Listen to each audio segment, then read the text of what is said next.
Hi. Today we're going to tell you about precautions to prevent AdMob account suspension.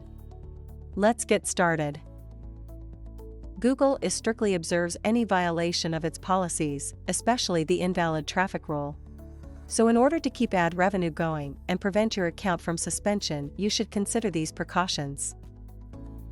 No self-clicking. It's kind of obvious to think that simple solution to increase your revenue is to click your ads. But clicking voluntarily on your own ad is termed as fraud and leads to suspension of the AdMob account. Use test ads. If you are curious how your ads work and where they lead users, do not click. Instead, always use test ads to see if your ads are functioning. Using live ads to test can swiftly suspend the account. Avoid accidental clicks. Check for overlay within the app and the placement of buttons that may cause accidental clicks.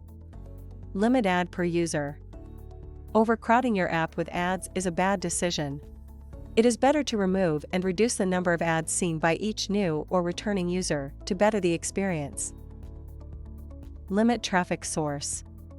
If an app is advertised on Google or Facebook, it is important to reduce the budget and analyze the traffic generated by the ad campaigns. Speak to an AdMob expert. If you are not capable of dealing with threats of suspension or look for a rectification of the situation, it is better to ask an expert. Hope you found the information useful. Don't forget to subscribe to our YouTube channel and check out our videos with other great Google marketing solutions for your business. Thank you. Have a good day. Bye.